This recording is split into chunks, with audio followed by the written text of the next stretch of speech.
Hello. Hello. Hi, how are you? I'm fine. How are you? I'm well. Mm, welcome. Are you in Joburg? Yes. Mm. Anthony, Hey man, how you doing? I'm good. I'm good. Are you guys all right if this meeting's recorded live? Yeah, Yeah, that's fine. No. So it goes to our YouTube channel where we've got 20 subscribers. So we're doing great there, 20 subscribers. Mm. So, and the purpose of it is to break stigma and to expand education and knowledge about what we do. So I've got a little preamble for you to read. Sorry, I'm just catching up on breakfast.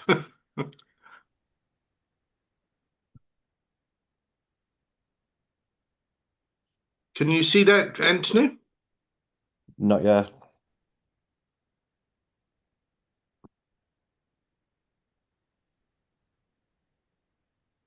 Oh yeah, it's now. I can see it now. Okay, you good to read it out? Yeah. Thanks, mate. Pre-recording consent. Before we begin recording, I I've want to already make sure. started. Sorry. Sorry? I already started recording. Oh yeah, okay. Before we begin recording, I want to make sure everyone is aware and comfortable. This session is being streamed and recorded as part of UACT Lero's mission to build recovery capital and challenge stigma. If at any time you would like your contribution or the recording deleted, please say so and it will be removed without question. Please remember, take personal responsibility for what you share. This is an adult learning environment, not therapy, mutual aid, or a faith-based organization. If you are happy to proceed, please give a verbal yes or use the chat to confirm you consent of the recording. Yes. Hey, Yes. Jamil, how are you? Hey, I'm all right. I'm good. Thank you. I can't see Cool. any. I can't see anything. Is everyone all right? Yeah, I think so. Well, we'll find out now. We'll just start the check-in. Okay. Liam, where have you been? Oh my Wow. God, it's like an old timers meeting. Everyone's Yeah. coming back. Yeah, yeah, yeah. Been busy just getting myself settled into this new job. So Okay, great. All right, so welcome, Traveen. Did I say your name right? Trevin. Trevin. Okay, Yeah, I'll do my best. Please be patient with me, Trevin. Okay, of cool. course.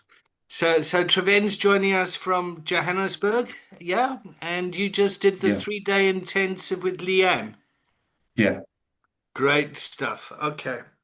So this is the community of practice, and this is where we come and practice coaching as a skill set, mainly for individuals that have gone off to start their own private practice. Um, so that's the idea of it. And to get certification, you need to attend so many classes to get the hours, and which I think everyone here has done. Liam, Jamil, Anthony, yeah, yeah, Yeah. yeah. All right, but they love it so much they just keep coming back. It's like, well, Addicted. I hope that's the case. no, I think it's a brilliant way to stay in touch with professionals in the industry that were um, doing some good work and kind of review practices and stay in touch with the models and Cool, cool. Welcome, guys. Welcome, student. Can I rename you? Please, yeah. I don't know what's happened there. It's fine. Just spell your name for me. JAW JAW. AAD. On this time. Cool. Did I get it right, Joanne? Yeah. Cool. All right. Hello, Claire. Is that Claire? Is it open? Okay, there's Middlesbrough coming in. Larry, you might have something over your lens. All right, so Jawad and Claire, and are you okay with this being recorded and streamed? Yep. And if something comes up that you don't want to be public, just let me know and we'll delete it straight away. No questions asked. The reason for this is we want to promote transparency and to help break stigma around professional lived experience. Yeah. And this is a community of practice. Hello, Claire. Hiya, How are you? I'm okay. Really? You don't sound okay. That's Yeah, really? oh, there's a smile there now. Okay, cool. All right. Okay, so let's start. Let's start with the check-in. Let's build the container. Yep. Jawad's also just completed the 3-day training in Middlesbrough. Yeah. He gave me feedback on Trustpilot, 1 out of 5. So there we go. All right. So, Treven, would you like to start the check-in? Yeah, sure. Checking in a bit nervous as this is my first meeting. Yeah, but excited. I've been looking at the material from the website for the course, and yeah, it's very intriguing. Cool. Who are you tagging? Who am I? Tagging. What do you mean by tagging? Nominate someone. Nominate next. someone. Yeah. I nominate Claire. Good choice. Thank you. I'm checking in cold and tired. Who are you tagging, Claire? I will tag you, David. Great. Okay, so I'm checking in. Nice to see such a internationally diverse container. I feel always anxious. I've always got this underlying anxiety of like somebody's going to kick the door in and say, "What do you think you're fucking doing? Who do you think you are?" And so that lives with me. But I'm looking forward to today's class, and I'll tag Rian, who's in. Are you in Limpopo, Rian? I'm in Limpopo. Rian checking in. Still getting used to rural South Africa.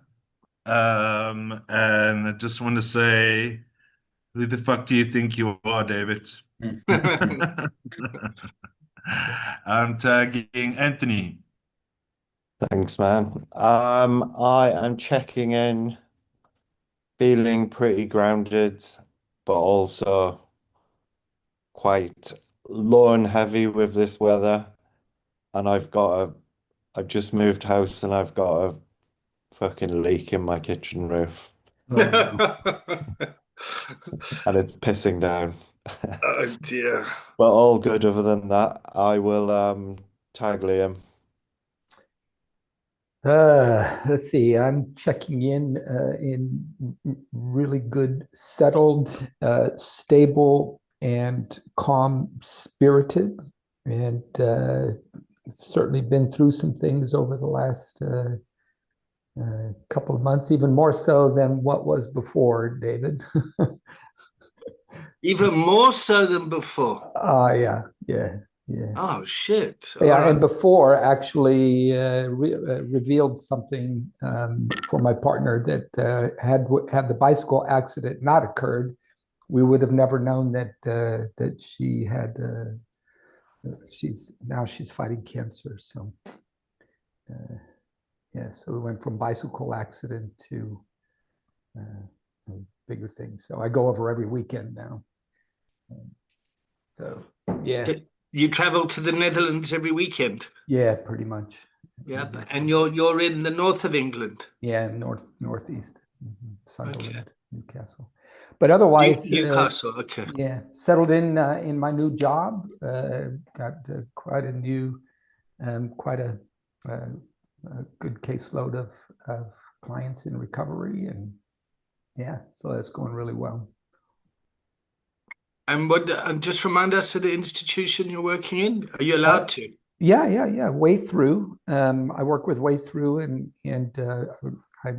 I'm called an enhanced Reconnect navigator. So there's a team of us that work, a multidiscipline team that assist prison leavers who are who are at high risk for self-harm, harm to others, but they have multiple diagnoses, complex needs, and my specific role is recovery.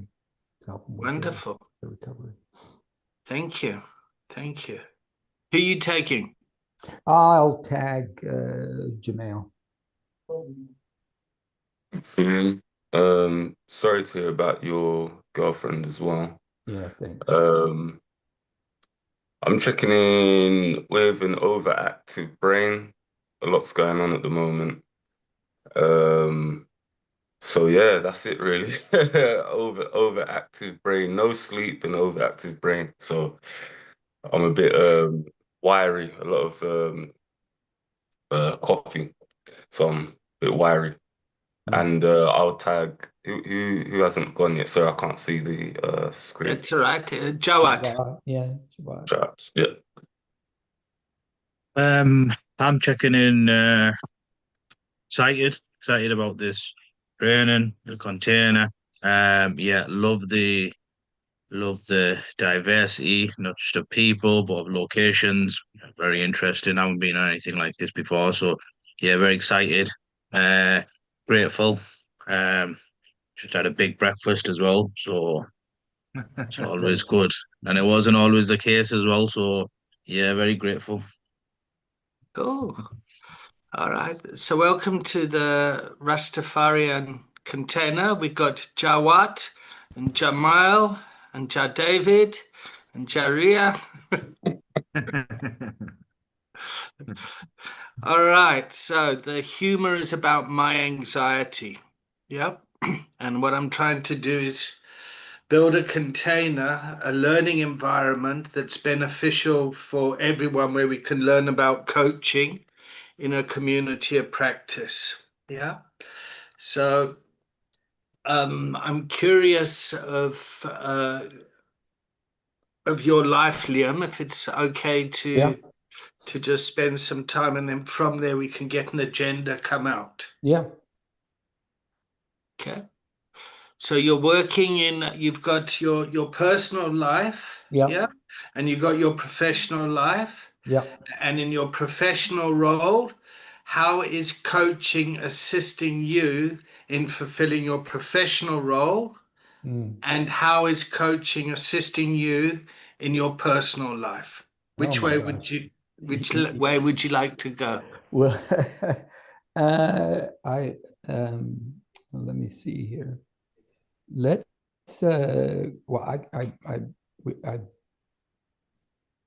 I'll choose my personal life because there's a couple of layers. There are several layers there that has called on my coaching capabilities quite significantly, particularly over the last 3 months. And it's twofold in two areas. My partner, who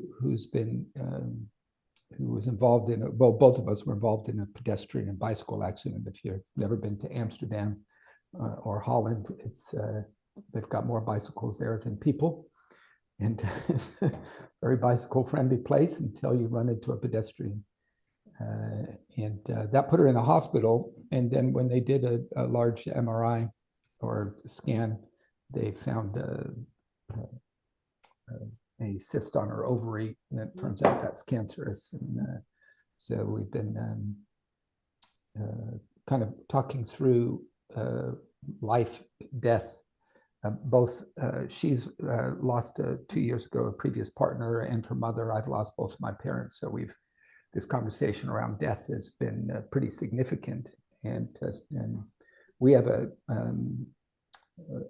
alternative view. I don't want to call it alternative, but we have a different view of medicine and the body, and how the body works, and how it heals itself, and what is required for healing. And so she's making decisions around that. And so I've had to use my coaching to help her bring her decisions to the surface, what she was feeling about all of these things that she's facing, and to help her navigate what it is that is important to her, and then anchor that in her decision making. So in terms of her goals and the values that she has, how does she build a set of decisions that help her move forward in her life in a way that she feels confident and at peace with that decision. And so there was an appointment with the oncologist last week. They wanted to know, what's your decision? We got to take everything out, and you have to do chemo, and they bombarded her with so much information. So we spent some time just using open-ended questions to clarify what is the difference between her values and the pressure that she was receiving from the medical establishment to, you have to do it this way, but she doesn't have that sort of value system. And so we gained a lot of clarity around that. It's been a lengthy process, and you can't have that conversation without talking about death and dying. So we've had some very significant conversations around death and dying. Coupled with that is her daughter, her oldest daughter, is transitioning. She was born physically a male, and she's transitioning to female. She has complex, some multiple diagnoses as well, with some PTSD and ADHD and autism. And so I've been using my coaching skills to help her get really clear on who she is in this world, and also how to manage autism versus ADHD, and like how to also using coaching, all open-ended questions, and using coaching to help her make decisions around what therapists that she should have, and how to support herself in her own journey as she transitions to being fully female. So it's been it's been a real. I've used much of what you teach, even though it's not in a recovery setting. A lot of the models are very applicable to almost every area of life. I mean, I use it pretty significantly here with the work I do at Way Through, but yeah, it's a lot different to really try to stay in the coaching, particularly with my partner, to be a coach, knowing that she knows I'm a coach and that I'm coaching her, but at the same time not coaching her, if that makes sense. But you're making a lot of sense, Liam. If I can just come in quickly. Yeah. Yep. So we're just building the container, getting curious, and then Yeah. you've got the work side, Yeah. and then the family side. Yeah. And it would be remiss of me or stupid to think that what we learn here doesn't play out in our lives. So in the family system that I'm in, I'm a dad. Yep. And I play the role of dad. Yep. And when I interact with my kids, because I've learned listening, levels of listening, open questions, things like that, they can sometimes get frustrated and say, "Don't coach me, Dad." Yeah. but I also can't switch that off because I've learned this stuff. Yeah. And so that's one thing I want to say. The other thing I want to say is you've revealed two very intimate things about family members that aren't here. Are they going to be okay with? Yeah. Yeah? Yeah. Yeah.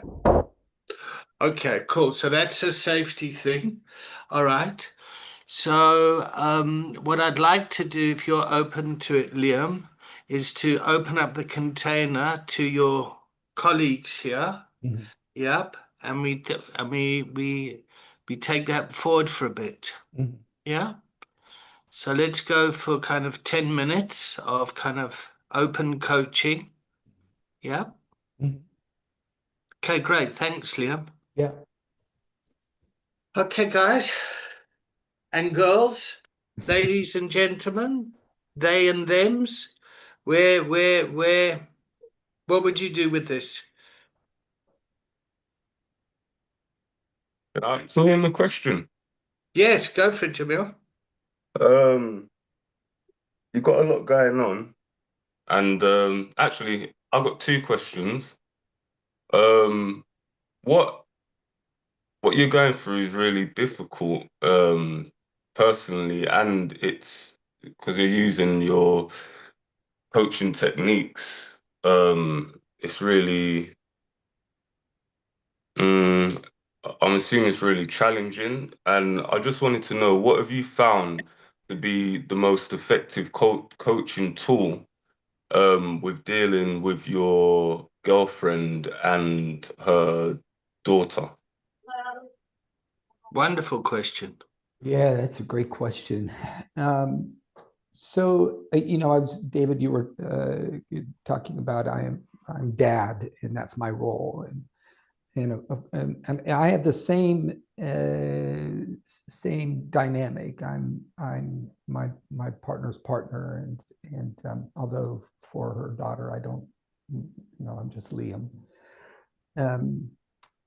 But they know that this is what I do. I've been doing it for a long time. It's also who I am. It's very difficult for me to undo what I do. Right? And I think the thing for me is that I'm so curious about how people are being with themselves. And I have all these questions that will come up just in the course of conversation. And so I inquire. And so the thing that they find of me that I do the most is I ask questions, and because they keep coming up. And I just keep asking them, but I'm not being a coach. They would feel like coaching questions, and if we were in a coaching environment, that would be like, oh, he's coaching. But it's also because I'm intensely curious about how people are being in whatever it is that they're being in. How are they thinking? How are they feeling? Where's their heart in the matter, and where is their? And so what coaching tool is that, Liam? I call it, I don't remember the name of it I call it being professionally curious. Curiosity. Yeah, curious. Yeah, I would agree. You're and curious, and you when you spoke about your partner, you're very curious about her needs and values and wants around this thing. Yeah. Yeah, absolutely. And my view doesn't matter. I have a view, but it doesn't matter because it's her view that matters. It's her life, and it's her body, and it's her process, and it's her in the long run, it's her death and dying experience. But I become intensely, I use that word for a reason. It's intensely curious. Yeah, intensely curious. I'm like, what's in there over there? What is that? What is going on right there with that person? How are they feeling, and how are they feeling about what are they thinking about how they're feeling, and which direction is it heading them? And so I don't even know how to not be that way, to be honest. I've been in this moment. My son says it all the time. He says, "Dad, you ask the most amazing questions, and how do you do that?" I don't know anymore, because they just show up for me. And so it's that intense curiosity that allows me to. Does that answer your question, Joao? It is.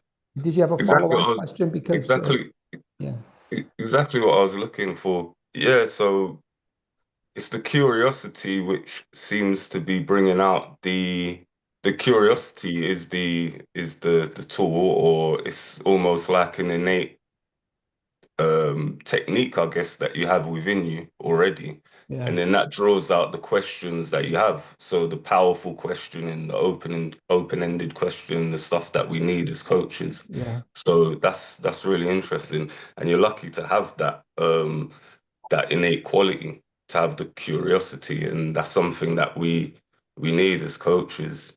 And my second question is, because obviously we're all here to support each other, we're all peers, and my curiosity is wondering, with so much, it's so heavy what you're dealing with, how are you managing your own emotions? yeah. We cry a lot. That's just, I'm very in check with my emotional life and my own well-being. I meditate a lot these days, and that keeps me very centered. And I walk a lot, which is, I've been doing that for a long time. But I'm we have a small network of people that know what's going on, and so we communicate with them on a regular basis. And but we share our emotions a lot. As a matter of fact, before this meeting started, I was just leaving a voicemail message for her, because I'm having one of those days. I fly back in Monday mornings, and some weeks sometimes it's fine. And this morning I woke up and I'm like, wow, this is, I was just really feeling the need to be in her presence. And so I was, okay, I need to send her a message. And I cried in that message, because there's so much uncertainty here that we don't know. In reality, we really don't know. I mean, we really don't know. Death and dying is just one of those things that you just don't know. And we don't like to have that conversation, but the truth is we just don't know. We're not promised tomorrow. And so, and I'm okay with death itself. I watched both my parents die. Death itself is not. There's something about her presence, and realizing that it's at some point maybe in the near future, I don't know, it won't be there, and that gets me sometimes. And so, we cry about that a lot, and her fear. Rian, you put your hand up. Do you still want to ask a question, Rian? Is it Jamil? Jamil, yeah. Yeah, in his second point, he actually raised what I wanted to say, is that with what you are experiencing, you've had quite a lot of loss, and carrying something like this it can't be hard for either of you, for you or your partner. Can't be And easy. I was wondering, and Jamil asked the question, how are you supporting yourself? How are you looking after yourself through being there for somebody else was something as difficult as that? Because they always say don't coach your partners, your lovers, your family. But this is somebody that's your partner and very close to you, and you have been doing it for a while. But my question was, what are you doing to support yourself? And then the second point that in your answer, you actually answered some of it, is that sometimes people just want to be heard. Yeah. And I think you already is providing that, which I think is wonderful. Yeah. So Yeah. before you answer that, Liam, Yeah. if I may jump in here, Yeah. Go ahead. Rian, how does it feel for you listening to Liam's story? What's in you gets impacted? Loss of somebody that you care for and that you feel powerless, like what I'm going through with my dad and seeing him deteriorate. Like it's that feeling of loss. Okay. All right. So what I want to just kind of just bring some attention to, awareness to, is but both you and Jamil said you must be feeling overwhelmed. What support do you need and all that? And I want to know how much of listening to Liam's story triggered the overwhelm that you're going through in your personal lives. Because Jamil, you checked in saying how overwhelmed you were, the kind of lack of sleep of that, and Rian, you've just mentioned, watching your dad going through a similar process. Yeah. So how, Rian, how have you been impacted by this? And then we'll come back to you, Liam, if that's all right. Yeah. I'm grateful for you being so observant, but I am experiencing a lot of empathy and a lot of compassion for what Liam must be going through, because you've had recent loss. I think you said a partner 2 years ago passed away, and now this accident. So there's a lot of loss, the loss of your parents. So I hear that you are a very good coach, and I hear that you give a lot of people a lot of time, and you give a lot of ask a lot of good questions. But my question is, who's giving that to you? So I want to twist that around, and I want to say, Rian, where are you getting your support from? From you. I do get from I do have people that are giving me that. People in recovery, Leanne, you, David. So from Yeah. other coaches. Yes. Yeah. Okay. Cool. All right. So again, going back to training and being a coach and learning a community of practice, we sit here in a community of practice, we coach someone, and their story can invoke our own personal challenges in our lives. And we've got to kind of find the muscle to manage that in a way. Yeah. So we can still so essentially we can be there and witness Liam in this case. Would you guys agree with me on that? Yeah. Yeah. Do my esteemed colleagues concur? Yeah. Yes, sir. Absolutely. Yeah. All right. Jawad, do you want to come in quickly, and then we'll go to Liam? Yeah, it was just I was sort of in awe when you were speaking, Liam. of how you could sort of separate the boundaries, and the coaching element was coming. Because for myself, I'm sort of like new to coaching, and if something like that was sort of going on, I don't know if I would. I think right now I wouldn't be able to. So I was in awe, like listening, and I was seeing that coaching side coming out. So it's like any I don't know, tips or advice, do you know, like how to like separate it, like, and yeah, you did answer as well, like at the second part, saying how you cried and how you like sort of emotionally sound and emotionally in check as well. So you're not basically ignoring one side. Because I thought maybe is that what you're doing, but it's evident not. Like you're doing both sides very well, and I don't know, does that come with experience? Is there a particular technique, like to how to let the coaching come through as well when the matter's so personal or it's so like powerful and impactful?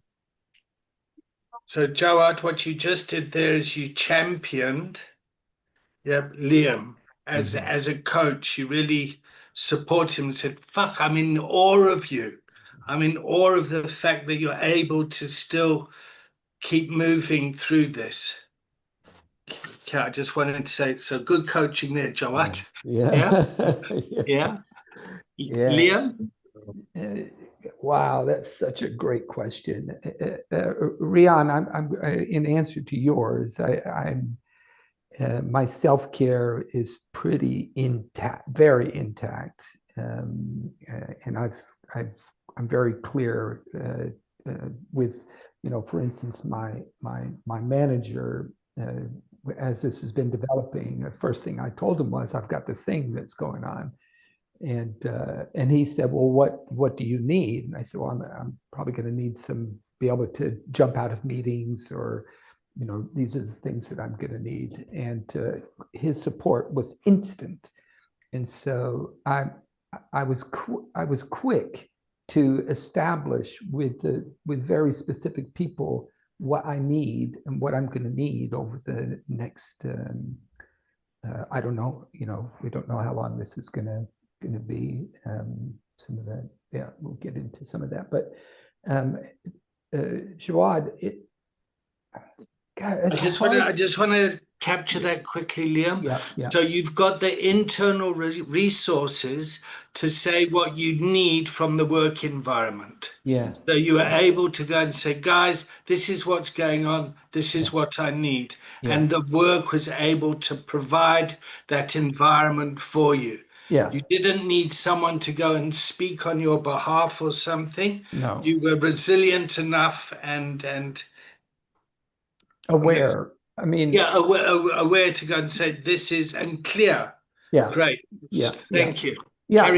And to add to that, David, is that, I'm doing what I coach. Yeah. I'm like, when if somebody is in my head, there's these conversations taking place. Well, if you are coaching a person on self-care, are you coaching yourself on self-care? Oh, I need to coach myself on self-care. And so I put things into practice straight away to make sure that I have my own self-care. And my level of awareness is such that it happens kind of quite naturally. I don't, there are little moments where I'm like managing my self-care. Oh, should I go for a walk now, or should I delay that 2 hours? So there's this micromanagement of where my self-care is going to occur, where are the priorities that are taking place. But self-care is always on my mind. It's like, am I and when I'm feeling the emotions that I'm feeling in that moment, I'll take the time to send her a message or to call her and say, hey, I'm struggling a little bit. Can you give me some time? And if she has the space to do it, she'll give her the time straight away. So, and that's an agreement that we made at the beginning of our relationship. We had an agreement about how to be with each other, and so we're that for each other. And Jawad, in answer to your question, it's two-part. There's a part of me that is highly curious about people, period. I'm just curious. Why do people make the decisions they make? Why do they do what they do? Why do they say what they say? Why do they behave the way they behave? I'm just always curious about the inner workings of people. Why are people who they are, and why are they being the way they're being? There's this internal, always there question. Oh, that's interesting. I wonder why they think that way, and I want to ask, and so naturally it's the questions are always there. I developed or things like David's coaching program, which is amazing compared to the ones that I've seen and been involved with, is it actually created a foundation of support. Like, oh no, it's what I naturally feel is there's a structure around it. And so now I have an actual structure that I can rely on to do something that I feel naturally inclined to do anyways. And so it's a combination of the two. So, and when I'm sitting with my partner, her name's Corinna. So when I'm sitting with Corinna, I'm not sitting in coach mode. I'm sitting in Liam mode, but I'm just asking these questions. I'm like, well, what do you mean? Tell me more about that. What is that? What is that? Why does that? Or what is it that has you feel that way? This is a very big question that I always ask. What is it that has you feel that way? Or what is it that had you say that? What's going on there? And sometimes she'll go, "Are you coaching me?" and I'm like, "No, this is just how I am. I want." And also, the biggest thing that's going on in my head all the time is, what is the best and highest good for this person? But the only person that has that answer is the person. And I don't have the answer. What is the highest and best good for that person? That person has the answer for what is the highest and best good for that person. And so I'm always like, well, what is it? What is you get there? And so there's this natural flow of questions that just keep, and they just come up. And she'll say to me, if I'm having a conversation with her daughter, we're having dinner, and I'm just having for me, it's a very natural conversation. And she'll go, "Wow, where do those questions come from?" Like, they just show up. I don't, yeah. I hope that answers your question in a way, Jawan.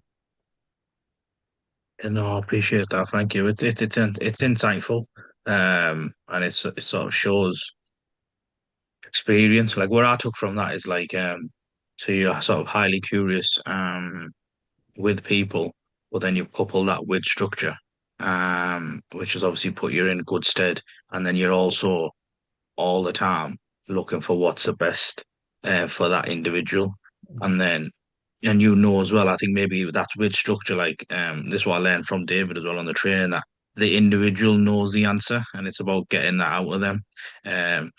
But yeah, I'm very sort of early on, like in my journey. So I wouldn't always come back to that thought that you've got the answer. Like, the person I'm coaching or whoever's in front of me, I would sort of like I'll fix your approach sometimes. So it's just about learning. Praveen, you had your hand up, and then we'll go to Anthony. Yes. So if Liam is in coach mode and his mode, but people are perceiving it as if, are you in like coach mode because you're asking these questions? Over time, does it not become crossed and become synonymous with just a characteristic of who Liam is? To ask questions. That's a higher grade question, Brew. That's taking it to the next level. So What I love about your question is the system starts to change. Yep, and the environment starts to what was the word you used? Synonymous. Anonymous with each other. Yep, and what does that word mean? It means relatable or one and the same, basically. Like you would say, I can't think of an example right now, but an aspect as Liam is a coach and Liam is Liam, the two become so intertwined that it's Yeah. just who he is. So he becomes unconsciously competent. Yeah. Yeah. So it becomes so ingrained that he just kind of does it.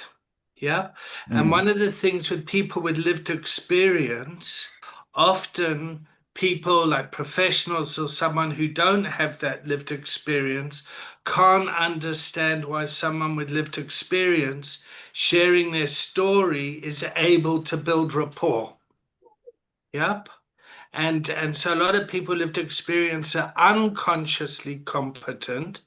And what this does is it makes people, oh shit, I can actually do this. Yeah. Does that make sense to everyone? Yeah.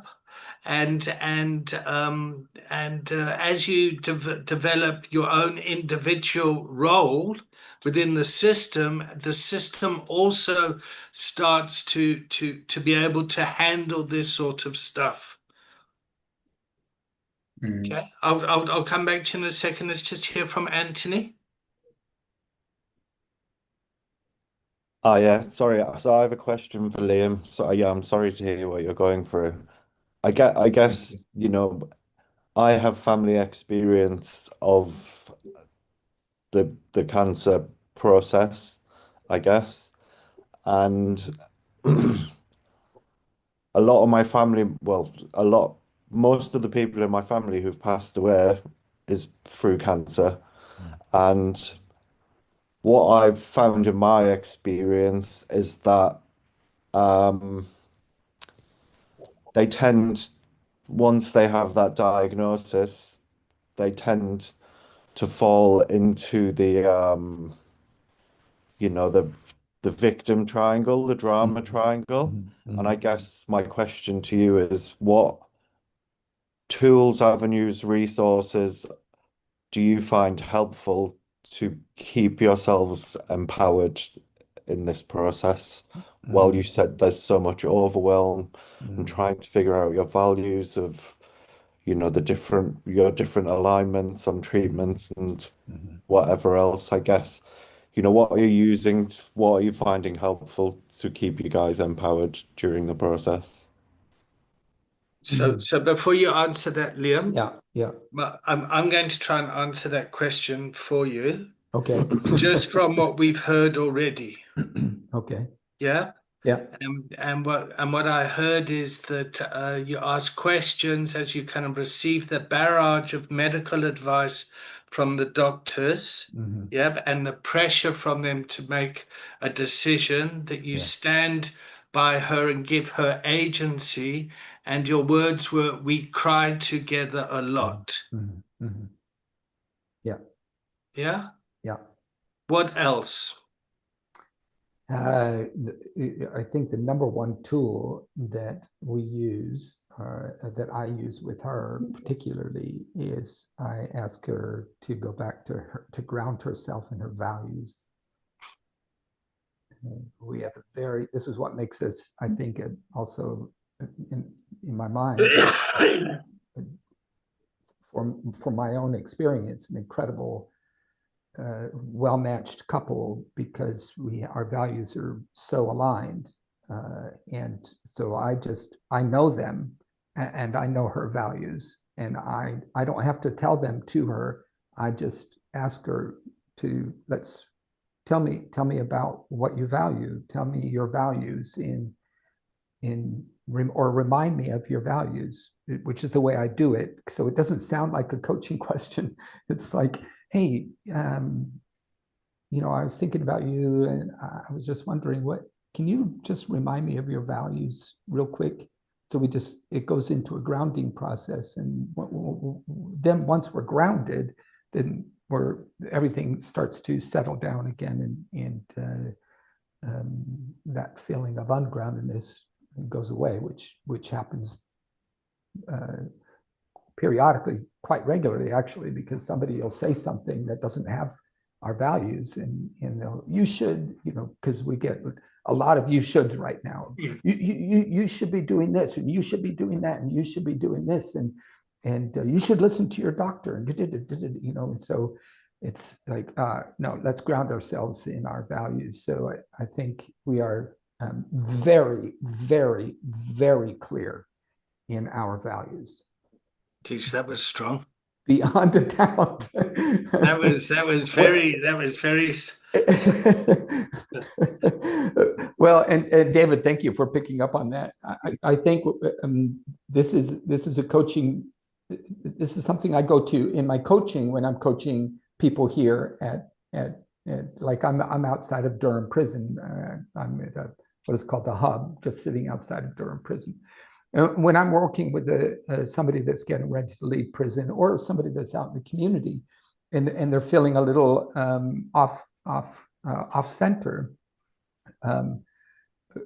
what I try to do is have them get really clear on their values, not my values, not anybody else's values. What do you value in life?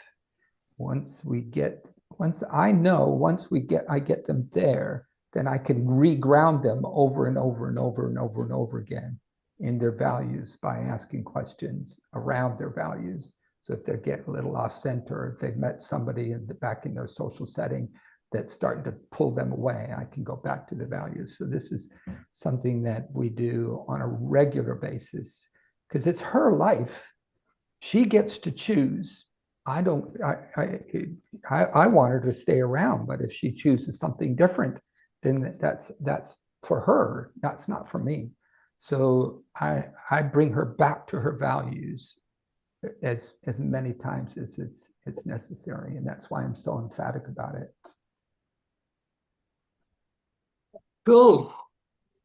Traveen? Yes. Question for Liam.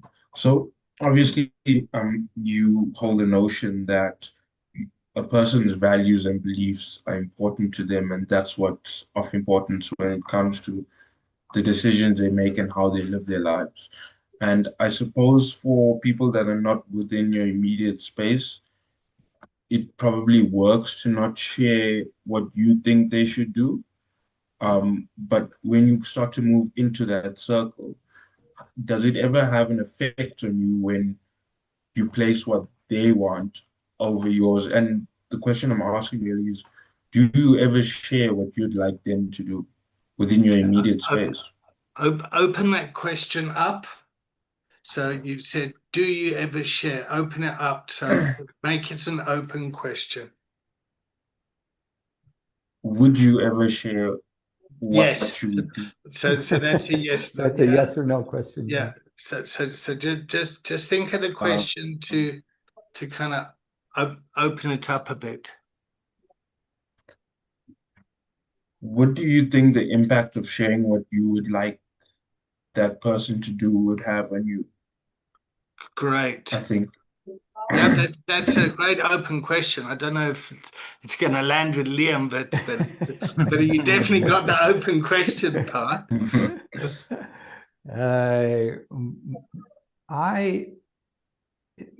My interest in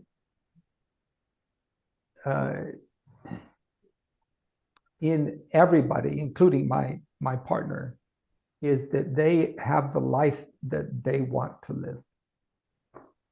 I have a value statement that starts with: the reason I exist is to uplift, encourage, and inspire people to be the extraordinary and powerful human beings they are, and to help them achieve a full life of wealth such that they're whole and complete in their physical, mental, and spiritual life. Their physical, mental, and spiritual life. So when I am sitting with somebody, including my partner, what's on my mind is their values. I can have all kinds of values that might completely differ from the way they want their life to go, but I never insert my values into their life.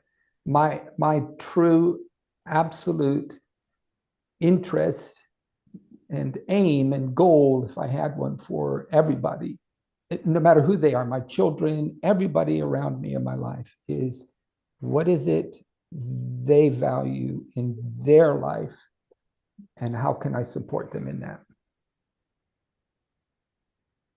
That's beautiful.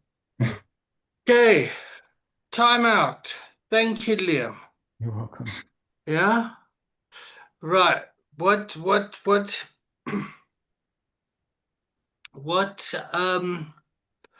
we're going to take a break now, yeah? And while we're having a break, I want you to think about what you learned about coaching in the first hour. Okay? Cool. So 5 minutes? Yeah, let's make it have a cup of tea. Yep, think about it. Have a smoke, come back around 7 minutes past. I mean 3 minutes past. 8 minutes. 8 minutes. Okay. Perfect. Not that I'm being precise. 8 minutes, 30 seconds. You sure? Well, it's now 7 minutes.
Hello.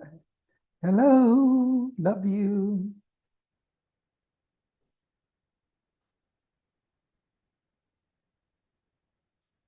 Go. Yes, Liam? 2 more minutes, Liam. 2 more. Yeah, 3 minutes past.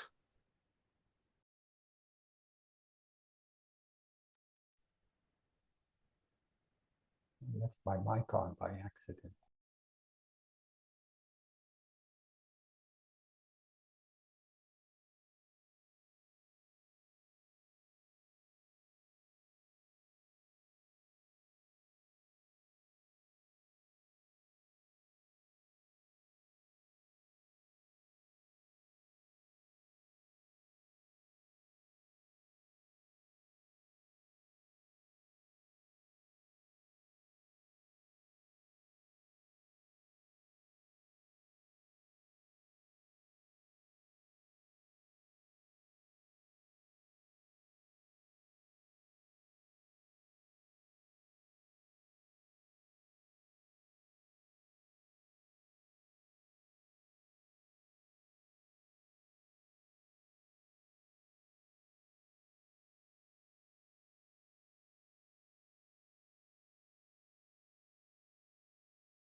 Are you there, Bruno?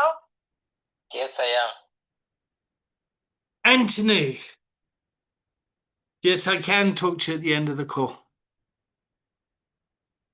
Right, 3 minutes past. Where's everyone else? Jawad's back. Jamil had to jump off. I'm here. Rian? Liam? Yeah. Trevin? The video to come on. Trevin? Right, let's start with the check-in. Anthony, go for it. And what did you learn about coaching? I am checking in, still feeling quite grounded and inspired by the first session. I guess the key takeaway is how the framework that we're learning is transferable into everyday subjects and situations and how impactful it can be. Okay. So just to reframe that, we've taken what's working in everyday world and tailored it for recovery coaching. Yep. So that's why once you learn this skill set, you can use it in any environment. Yeah, okay. Yeah. Yeah. And I will tag Jawad. Checking in, very excited. Or just sort of, I don't know, grateful for the training and just being around this group. Very sort of insightful. I think learning wise, I've learned that champion someone is a good coaching technique. Great. Being self-aware and having the internal resources to speak up for yourself is good.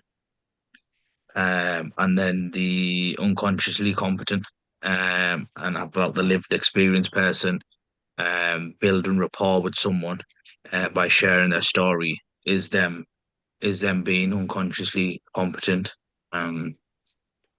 Yeah, and using open-ended questions always. Yeah, that's me.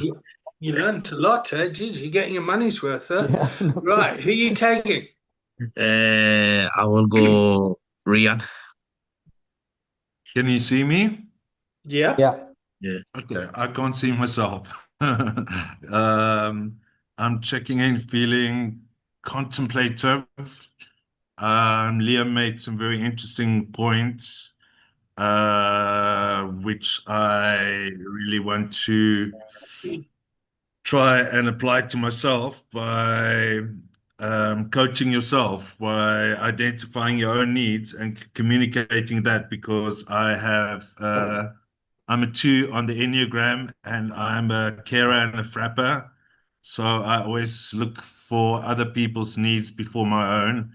And I quite like that Liam said that he had identified his needs and he was clear stating what those were. And I appreciated that. Thank you. Who do you tag? Claire. What we're doing, sorry, I've just Checking in. On the first half of the session, or Yeah, what you've learned. I don't think I've learned anything new on coaching. I've been doing this a long time. I've been in the job for a year, and I've been on these sessions a few times over the years. I think I've learned this morning more about the people that's on here, about where they're at in their coaching and their abilities. Liam, I feel like you're good at empowering the people around you to make informed decisions for themselves, and empowering them to be the best that they can be, and making the right decisions for them. There was somebody else, I can't remember your name and I can't see it on my screen, but you said you were pretty new. You sounded you had a northern accent, but you said that you were quite new to coaching, but you sounded like you know quite a lot already, which I yes, you're the one. I think you've just pointed out Jawad. Yes, who's unconsciously competent and is starting to realize that. And Claire, you've realized how far you've come just by kind of realizing and getting a grip as to where everyone else is. Absolutely, and I thought the way that you've just kind of checked in really demonstrated how you've integrated this. I thought, I loved what you had to say personally.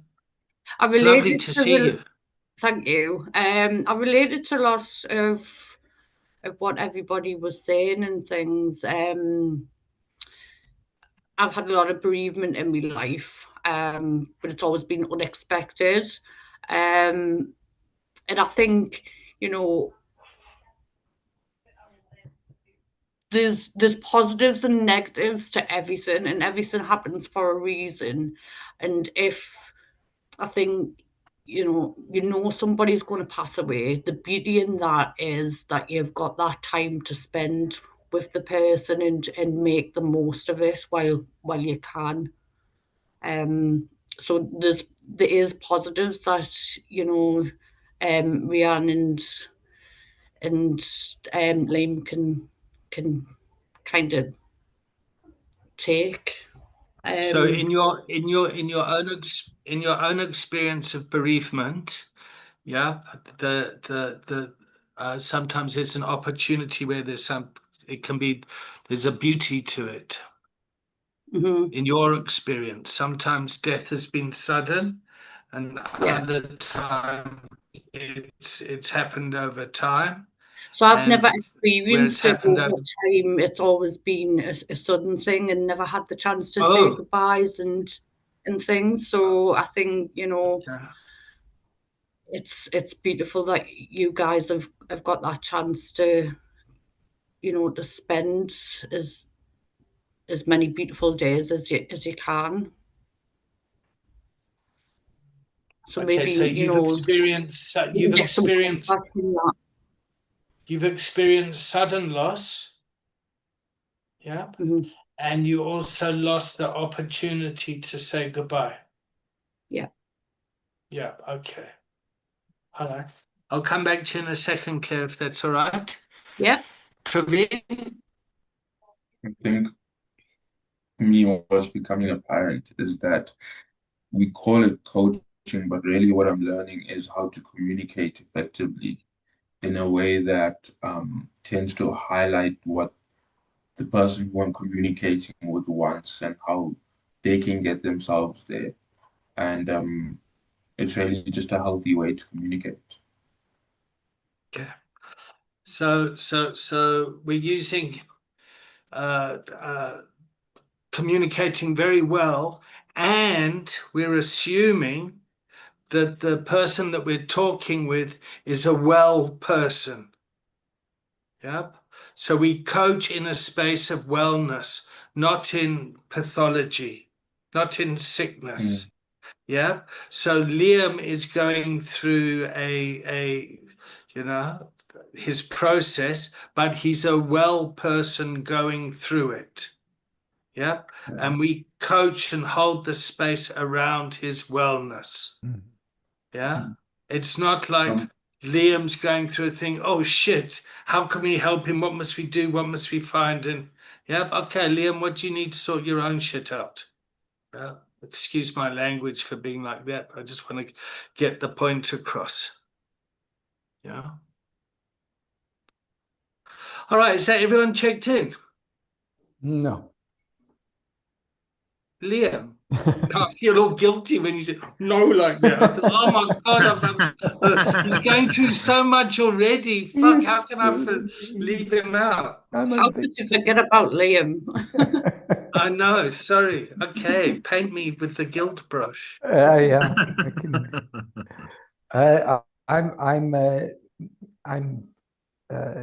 humble, humbled in a way. I feel a sense of humbleness. Again, David, I've said this before. I love coming into this community. It's filled with people who are eager and appear to have a real genuine interest in the well-being of other humans, and it's just beautiful to come into a community like that and to find the support and yeah, even though I haven't been for a couple of months now, I think 2, maybe 3 months, but yeah, so I'm good. I'm well. Cool. All right. So Claire, I'm going to come back to you if that's all right. Yeah. Yeah. What brings you to class today? My manager made us. Your what? My manager made us. Your manager made you. Why? Because I haven't got my coaching certificate yet, David. Oh, okay. All right. So what is it that you still need to do? I don't know exactly. So I've done the 10 sessions You've done the 10 before. sessions, yeah? The last time I was on, but the last time I was on, I said that I told her that I had took the container once and I didn't feel very confident in it. So she wanted us to do it again. I've also done, like, read through all the things. And does your manager think you're ready? I don't know what she thinks. Okay, all right. So as far as I know, you've done the 3-day intensive. Yes. Yeah, and you did the 10 follow-up sessions. Yeah. Yep, and so that would bring you up to the 40 hours. You work in, what role are you doing at Recovery Connections? I'm a community coach, and I've been Community coach. So I've been doing this role for just over 3 years now. Yeah, okay. So what the fuck do you need to make you realize that you're a coach? Well, I was hoping you could tell me so I can tell my manager that, like David said, I can stop doing it now. Okay, so tell your manager, if your manager is happy to sign off on your ability, then you're done. Brilliant. Yep. So you've done the hours, you've done the online material. Your manager needs to say whether you're showing up well in the workplace. Right. Yeah. Or if there's some additional development stuff. And the reason that we're doing that is we're co-creating the learning with the organization. Yeah. So it's not like, oh, you go off to training and then you come back. Yep. And then you forget about what we're training. We're looking to see how to work together to develop the role in the organization. So, yeah, I'm not surprised you came here and thought, fuck, I've come a long way. I've come a long way. What am I still doing here? At all.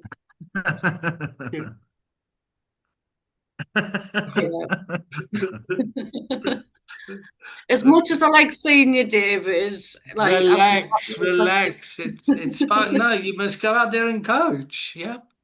And just where do you go for supervision? I have it monthly with my manager. I always get good feedback. So I don't see the issue at all. Okay. All right. So you're getting internal supervision, yeah?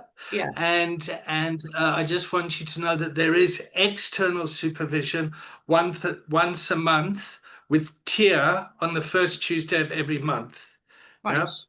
And that's external supervision. So it's not like, oh, I got something to talk about. I can't talk to my manager about it because they're my manager. Mm-hmm. Yep. So that's just an additional safety thing for your safety and professionals. Is that, I'm sorry, is that groups? Is that a group? Yeah, that's group. So first Tuesday of every month. Oh, yeah. Is it the same Zoom or a different Zoom? It's Tia Zoom Room. I don't have that one. Tia Bolton Coaching, I think. TIA? TIA. BOULTON. Coaching. .com. Yeah, well, you just type Tia Bolton Coaching in the Zoom Room, and you should be able to join. Okay. Yeah. Okay, great. First Tuesday of every month. Great. I mean, I have supervision, but it's not what I need. So, okay. Thank you. Oh, all right. Where should we go next?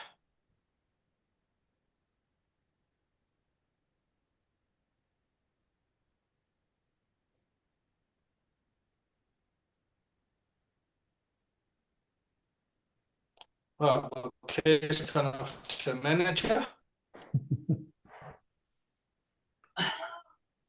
No, it's the light. It's on a sensor. Yeah. No, I was joking, Claire. I know that building. pretty annoying. Okay, we got 40 minutes left, yeah? David, question. Good. In your experience, how did you find it in your experience? You did talk about it a little bit earlier in the previous hour, in terms of navigating David Collins versus David Collins, the coach, as you have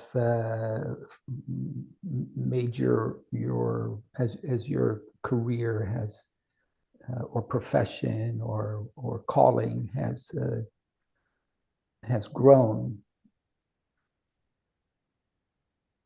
Let me draw a picture if I can.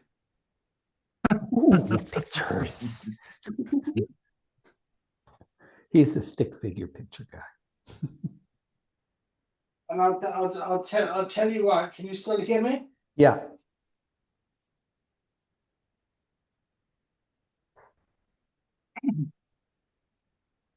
Okay. So, can you all see the picture? No. Yes, it's coming. Yes. Okay. So you have your soul. And then you have all the different roles in your life. Or I have all the different roles.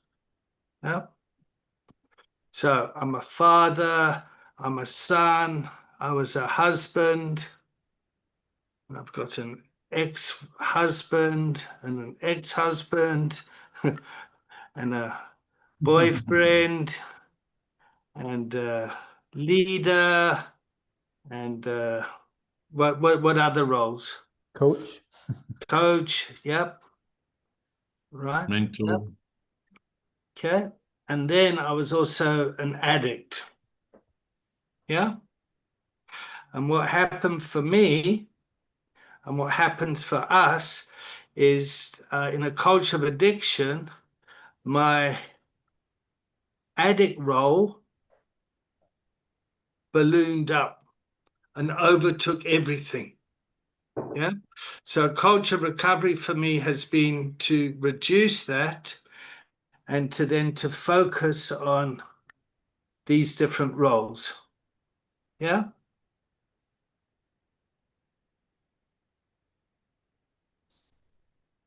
So what was your question, Liam? Why's my hand up? So as your coaching life has expanded and grown, how have you found the process of I'm well, in your case for now, father, father, coach, not father, not coach, but particularly maybe you can just use one example, for instance, being a father and or being David, the difference between David Collins and David Collins, the coach. Addiction aside. Okay. So in my what I found also is that role grew and started to impact my other roles. And when I had a career crisis, that had a real impact on my ego and who I was. So I had a kind of an identity crisis. Is that making sense? Mm-hmm. And so the recovery process for me kind of continues in many different areas. Mm. Yeah. So during COVID, losing 80% of, basically becoming financially bankrupted almost. Yep. Had a real impact on my role and my personality. And having to come back to England and move in with my mum and rebuild my life was incredibly traumatic. Does that make sense? Yeah, yeah. Yep. So what I've been able to do is to kind of recognize, or what I like to think I can do, is recognize which role in me is being impacted or needs working on. Yeah. And then there's a lot of enmeshment in the roles. Yeah.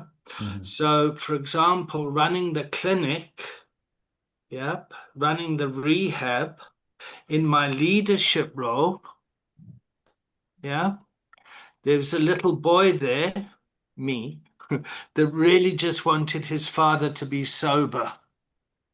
And because that wasn't worked on, I was leading from a unresolved trauma. And I was trying to resolve that trauma through the workplace environment.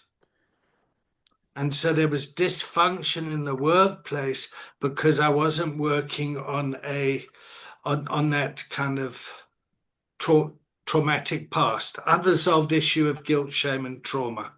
Is that making sense? And so what I realized about 9 years ago, because my dad would have passed 4 years ago, is in the family system, I needed to stop playing the rescuer and the fixer that always went in to sober up my dad, and to pick up the pieces, I needed to go off and be the angry boy that didn't have his dad, and separate that role. And so when my dad went on his last relapse, which he basically drank himself to death, he suicided over 6 weeks with alcohol, I was able to respond with a lot more compassion, and still be the role of his son. Does that make sense? Yeah. I hope I'm answering the question, and I'm feeling maybe I've gone a bit off track here. And did you find that you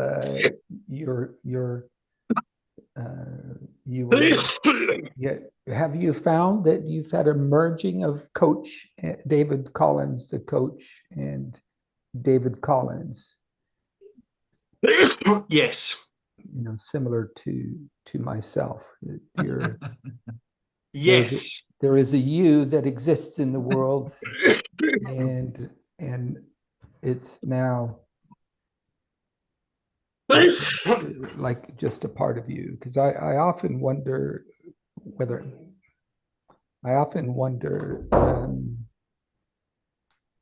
in my own life, I early on I tried to keep them separate, but this internal self there's just this part of me that is, and I've always been this. I can go back to 12 years old and having this. I talk about having this question mark. I have a constant question mark over my head. It's always there. I'm always why what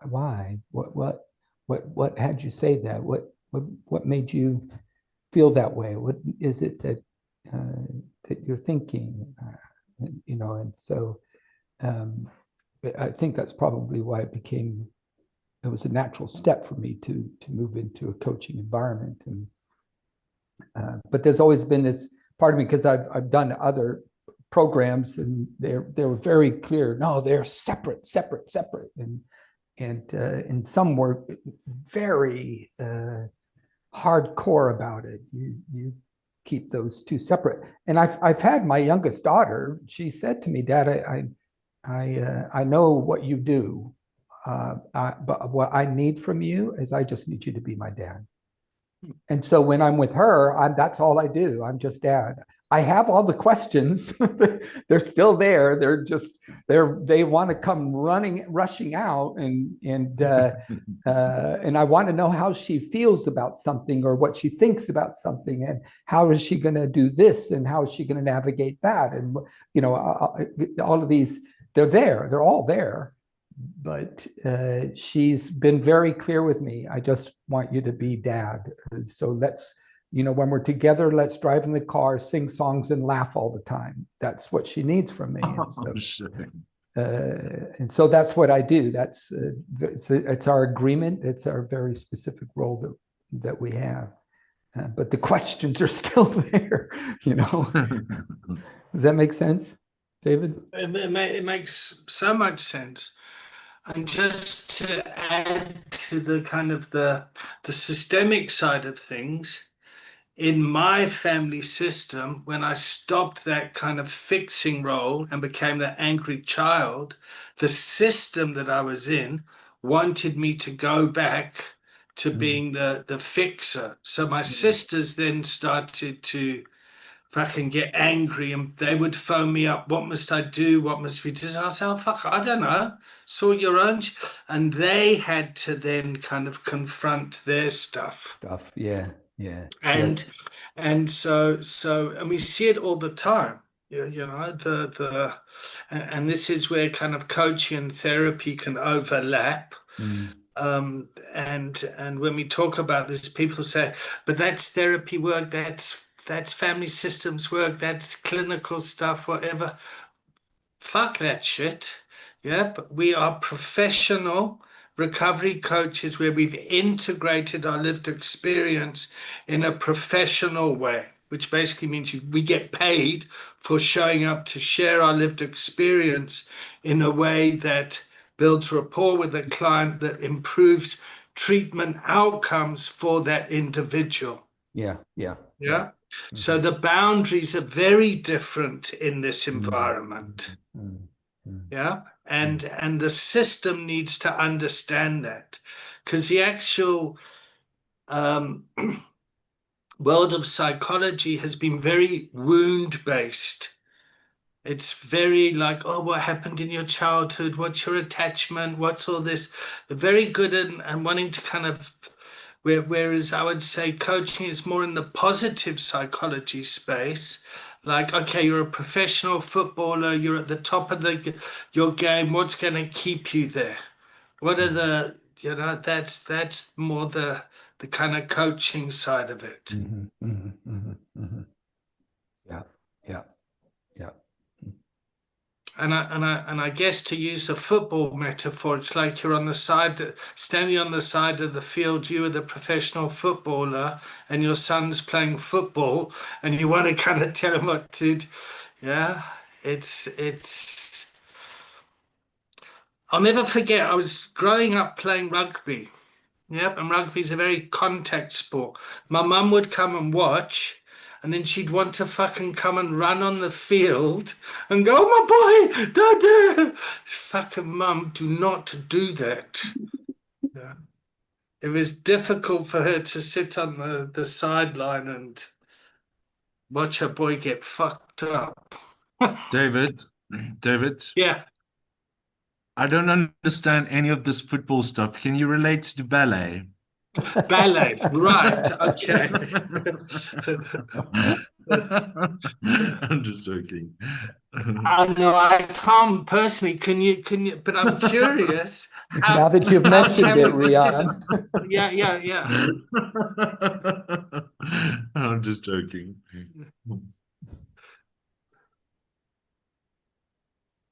Right, that was a turd in the punch bowl, Rian. Thank you very much.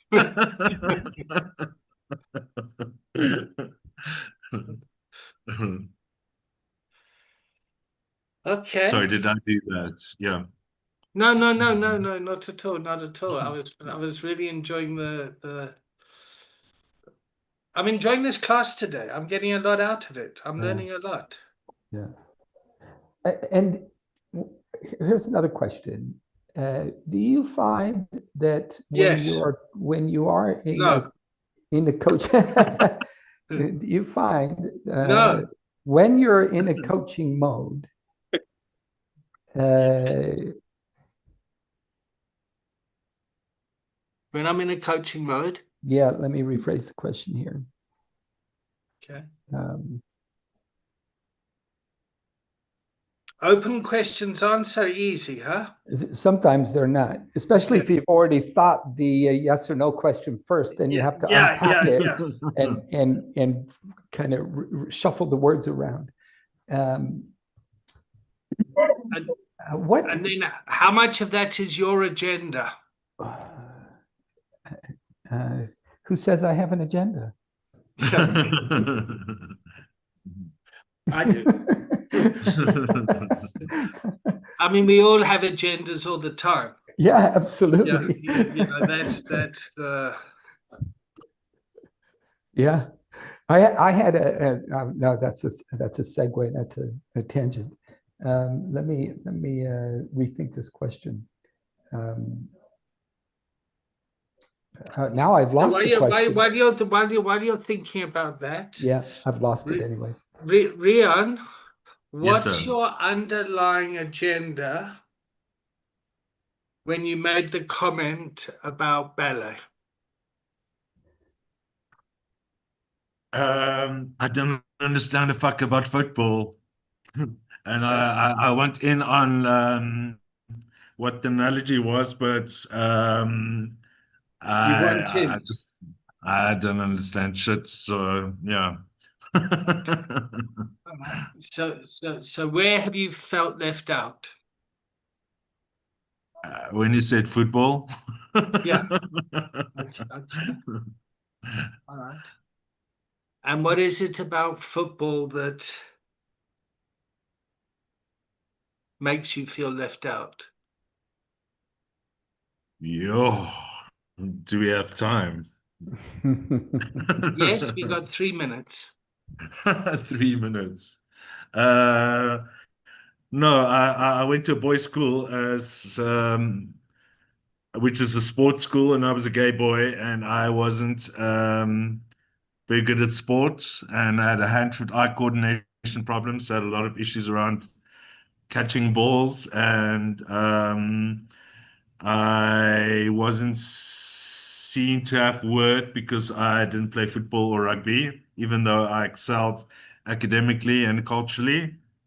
So I just have a block around football. Like, I know it's my own shit. Because I love Survivor. I get it. Like, I watch Survivor and I scream like straight boys, like when they watch rugby. That's me. So, like, I get it. That was supposed to make people laugh. But anyway. Yeah. I think I'm still getting over the compassion I felt for when you made the statement around being a gay boy in a school and feeling left out around sport. Yeah.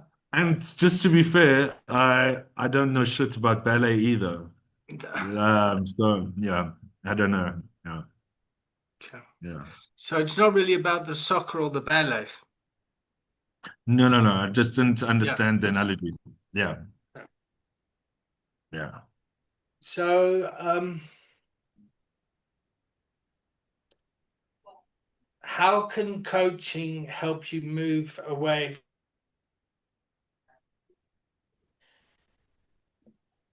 What's your next step so that you don't feel left out and you feel included and you understand what's going on? It's not really about me. I should listen to what people are saying and get the essence. It's not about the football. It's about what's being said. Just putting in my hours and get exposed to as many views and opinions, and learning. I'm here to learn. All right. So here's my agenda and my value. Yeah. So my agenda is to bring recovery coaching to everyone. Yeah. And I really value diversity. Yeah. And so when I talk to you about that, that gets activated for me. So there's part of me that's leading because I want you to take coaching into the gay community. And my want might impact you personally. Yeah.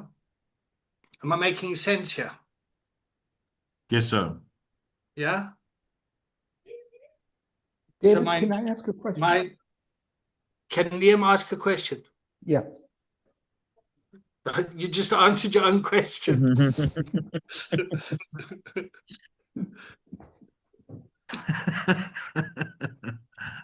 Shall I? Okay, go for it, Liam. I'll rescue you. Yes, you can ask a question. This is of Rian. You want to ask Rian a question? Yeah. So, Rian, can Liam ask you a question? How am I stuck in the middle here? Please ask me a question, Liam. Okay.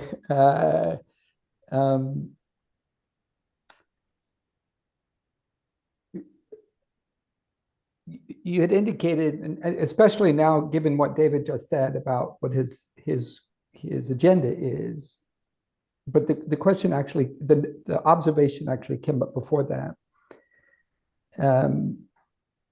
You had said that your well, the two of you started going down this pathway of Liam, what's the question? Yeah, it's gonna come of feeling left out, and then Yeah. I'm interested in why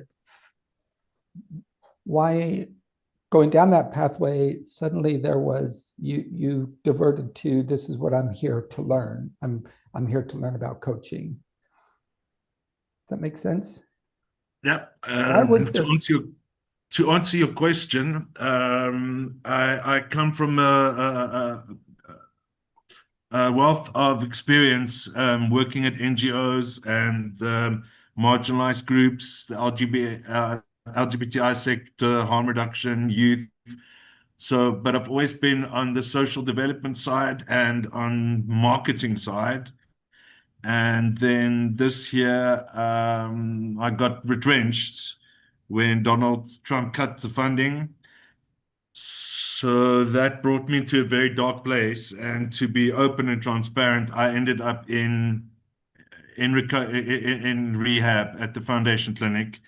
And now I'm trying to find other ways to branch out from what I used to be and taking my knowledge and finding other ways to make a difference in the world. So even though I have a lot of experience, but when it comes to recovery coaching, I'm still green and I'm still open to learning is what I'm saying. I think what I'm getting at is more on the area of the feeling left out, and that was being kind of what I call poked at, and then it felt like there was this diversion. I think now I know what you. Yeah. If I may, I think I know now what you're asking me. Yeah. What was that about that made me feel that I was left out? Okay, here is what it is that in my active use as an addict, I was using daily, so I was in a fight and flight response for so long. And since I came out of rehab, I realized that I've been living with so much anxiety. So I struggled to follow conversation. I struggled to stay in the moment. I struggled to stay focused. And my meds have recently been changed, but I'm still recovering and I'm still getting my dopamine online. So feeling left out is not a football specific thing. It's part of my reality and I think part of my recovery. Okay. If that answers your question. Yeah, yeah. Because you talked about feeling left out in school. Yeah, but I'm kind of popular now, so. But feeling left out in school can translate to all kinds of different things. But is there a feeling of open question, Liam? Yeah, I'm trying to formulate that. What is it about feeling left out, or in even now with the rugby thing, that the way David said it, that has you feel that way now, and then make a diversion away from it? So let's try something else, if you don't mind. Yeah. Yeah, so Rian, now that you're included, what is possible? Ah,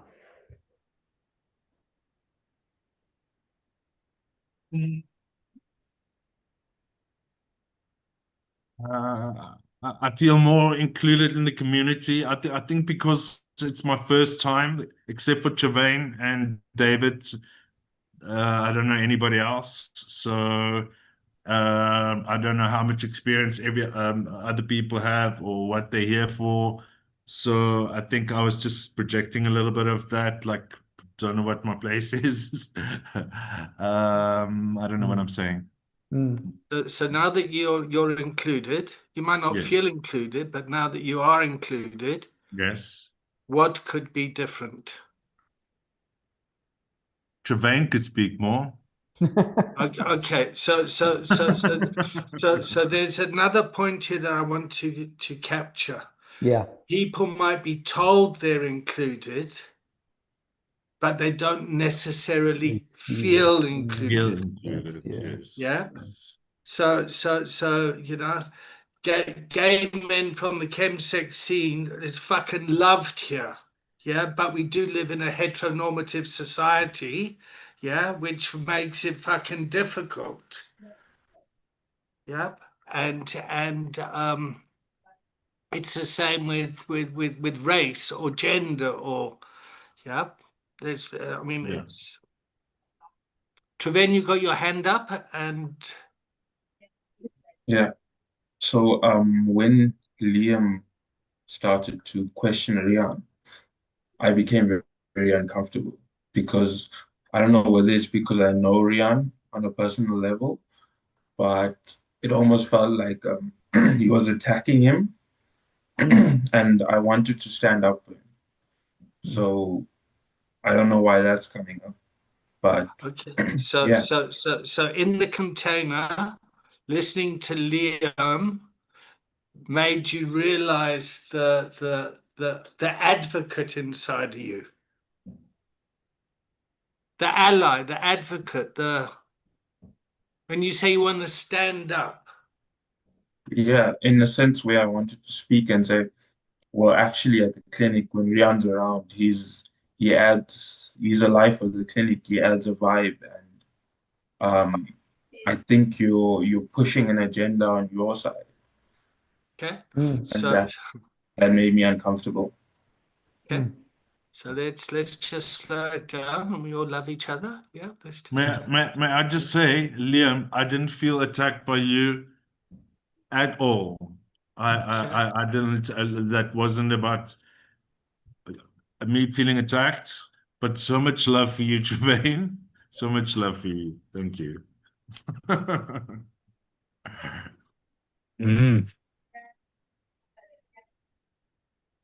I tell you, the day Rian told me I'm an ally, I was fucking, he made my day. I thought, oh, fuck, I belong. It was a fucking, I remember it specifically. And that was about 10 years ago. We were in Recovery Wellness. So Rian, when you come in here and you play small like this, because you went back to using a few months ago, I get frustrated because you're fucking brilliant.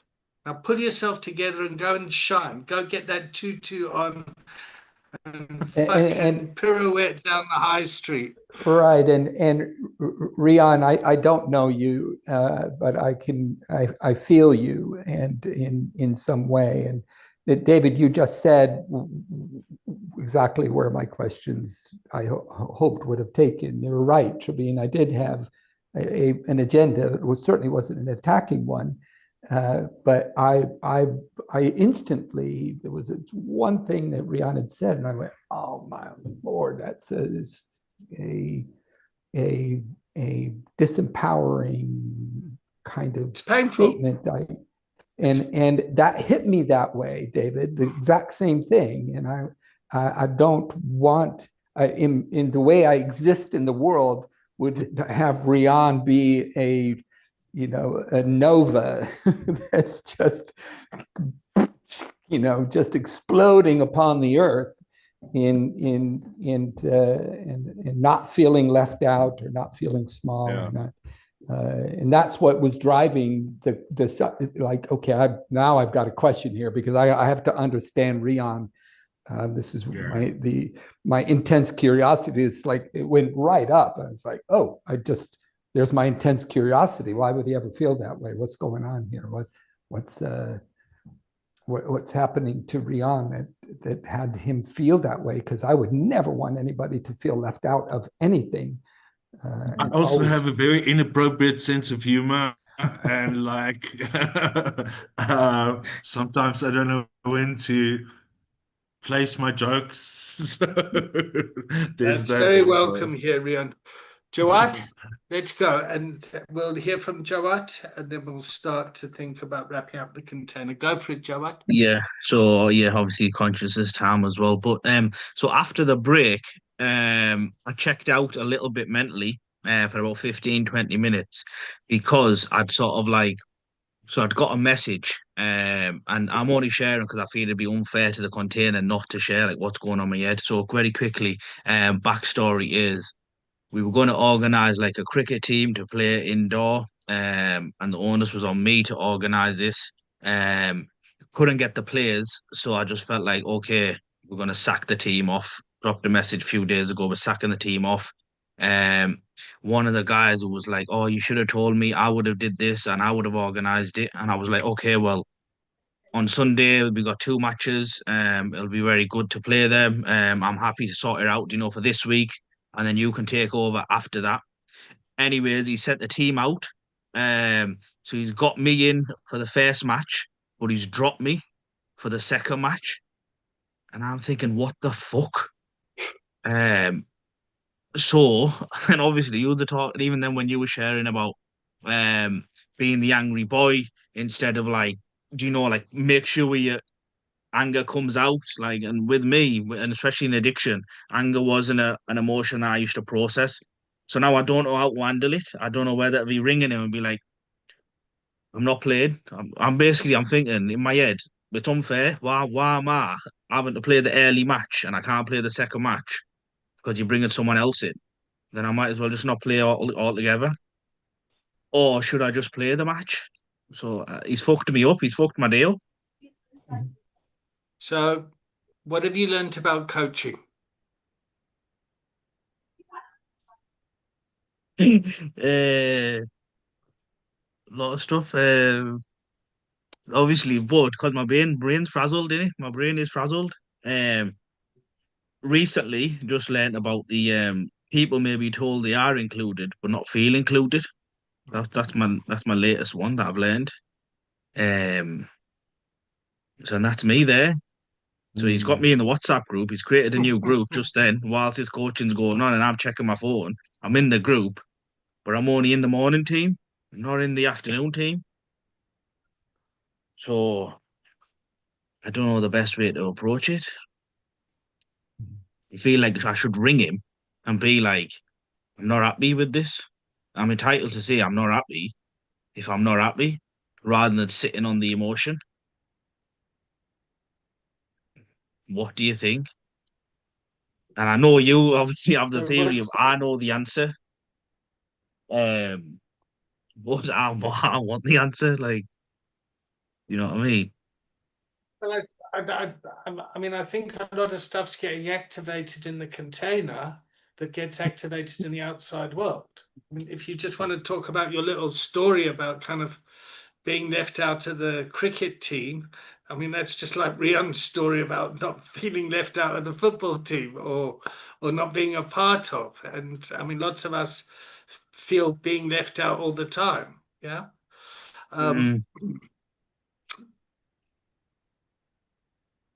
We need to wrap this up. Yeah. Anthony, you want to say something?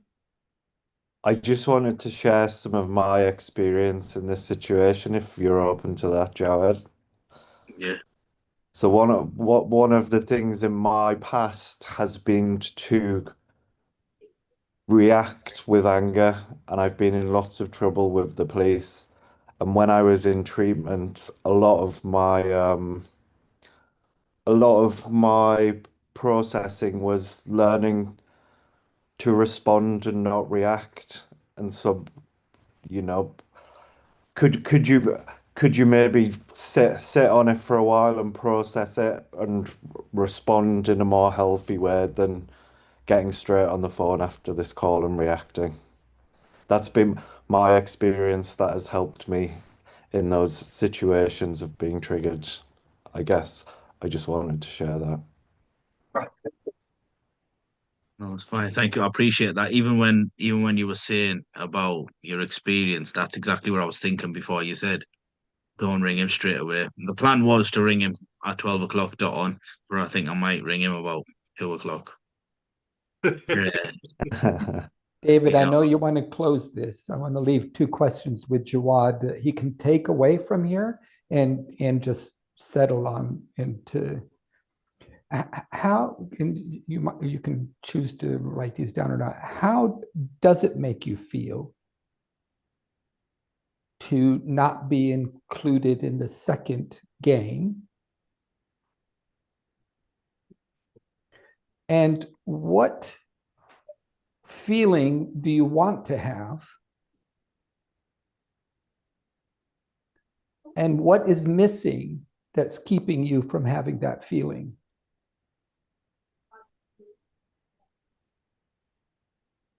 And then you can take those away with you and look at them. I will do. I think it's the inclusion bit. Yeah, that's what it comes down to.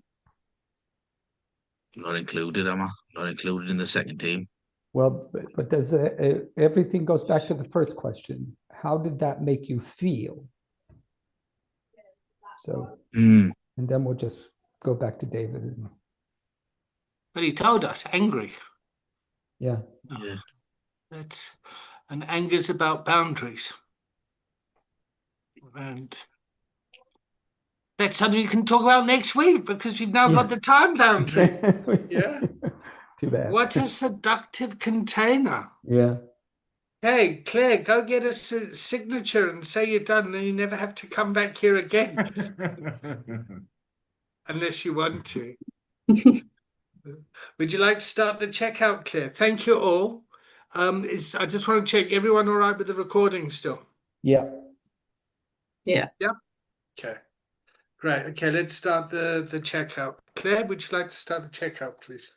I'm checking out with a feeling of joy. It's been lovely watching other people learn what I've learned over the years, and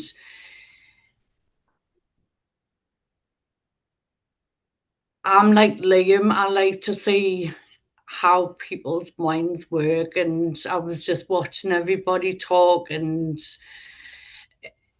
yeah, I know it's hard to explain, but yeah,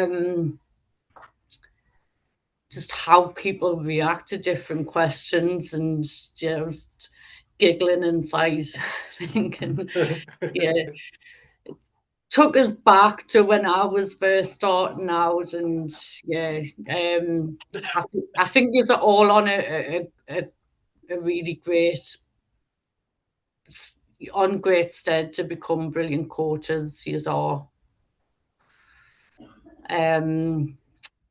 I'll leave it there. I will tag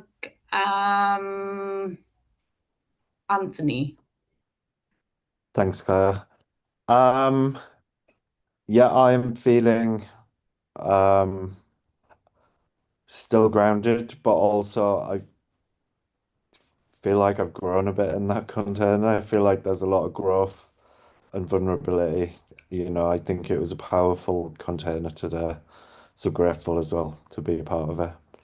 And I will tag Trevine. Right. I'm checking out Calm. Super grateful for this this session, as it were. I'm also very excited for the rain. It's just arrived. So I'm waiting to jump off this and go stay at the rain. Oh, I'm jealous. I love that rain. Who are you Beautiful. tagging, Trevin? I'm going to tag Rian. Brew. Oh, Thank you so much for sharing your wisdom, and I feel stimulated, and I feel inspired, and I feel seen and heard. And I check out with gratitude, Jawad. Jawad.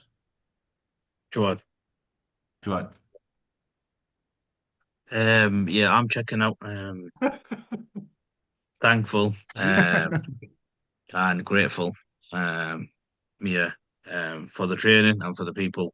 On the training as well. So, thank you. Wishing everyone a good day.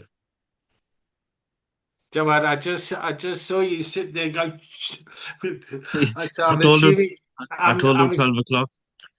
Yeah. I'm assuming someone came into your room, and it's like, yeah, it's Don't know lovely how you having can you do here, Jawad. Who did you tag? Liam. Feeling Liam? Feeling inspired and grateful. Cool.